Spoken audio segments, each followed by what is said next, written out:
हरिओम। आज 28 अगस्त 2024। ये जो श्लोक है बहुत ही सुंदर श्लोक है। सेकंड चैप्टर के 7 नंबर श्लोक। इसको प्रपत्ति श्लोक कहते हैं। पूर्व श्लोक में I don't know what to do, what is better, ये बताया था, संशय। इस श्लोक में समर्पण, प्रपत्ति, पूर्ण रूप में स्वीकार कर लेते हैं कि सचमुच मुझे समझ में नहीं आ रहा है, मैं आपका शिष्य बन रहा हूं, आप मुझे बताइए।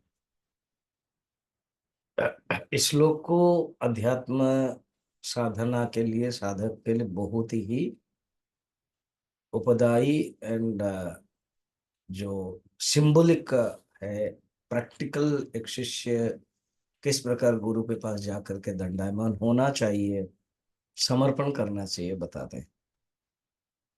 तो दूसरा अध्याय का 7 नंबर। कार्पण्य दोषोपहत स्वभाव पृच्छामि त्वं धर्म सम्मूढ़चेता यत्श्रेयस्यान्निश्चितं ब्रूहि तन्मे शिष्यस्तेऽहं शाधि मां त्वां प्रपन्नम्। कार्पण्य, कृपण दोष। कृपण का भाव, कृपण माने यहाँ पर कंजूस नहीं है। कृपण का अर्थ यह है अज्ञान। जो परमात्मा को जान लिया वो धनी है, जो नहीं जाना वो कृपण है, सकृपण। बृहदारण्यक उपनिषद में कहा गया। और एक कृपा से जो अभिभूत है। कृपा यहाँ पर अर्थ हम लोगों ने देखा भी था, कोई स्नेह है, ग्रेस नहीं है, अटैचमेंट है, स्नेह है जो बोलते हैं। ऐसे में उपहित हो गया मेरा स्वभाव। मैं जान नहीं पा रहा हूं कौन से धर्म सम्मूढ़, धर्म के ऊपर भी मोहित हो गया। कौन सा स्वधर्म है, क्या है। आतताई को मार देना चाहिए कहते हैं। अब ये मेरे जो सामने है वो सब आतताई है। और मुझे लग रहा है गुरु और दोनों पितामह को मारना नहीं चाहिए। ये मेरे लिए धर्म संकट। जो आपको श्रेय लगता है आप बताइए। यस्यान्निश्चितं ब्रूहि तन्मे शिष्यः तेहं साधिमां त्वां प्रपन्नम्। कायरथा छाई में मोहित हुआ, हे साधन मेरे लिए अवश्रेष्ठ क्या। प्रभु आप ही के शरण में पड़ा, दो शिक्षा मुझे, शिष्य हूं आपका। आप शिक्षा दीजिए, मैं आपका शिष्य बन गया। एक कहानी इसमें है कि एक माँ ने बेटी को शादी के समय कहा था कि तुम हरिद्वार जा रहे हो, तुम ससुराल है, कोई साधु संत जब आएंगे उनसे उपदेश ले लेना, उसके बाद भिक्षा लेना। एक दिन साधु ने मांगा, कहा कि नहीं महाराज, पहले आप उपदेश दीजिए। साधु ने कहा कि ठीक है।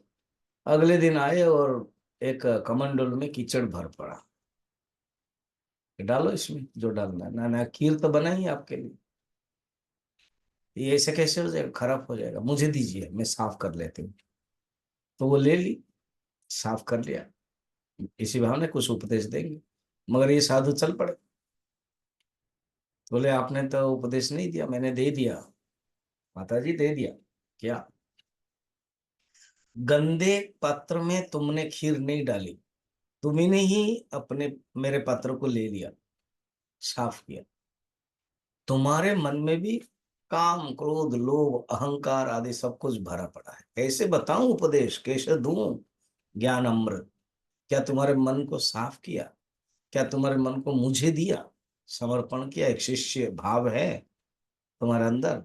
घर ही नहीं बुलाया, बैठाया नहीं। अब उपदेश सुनने के लिए चल पड़े।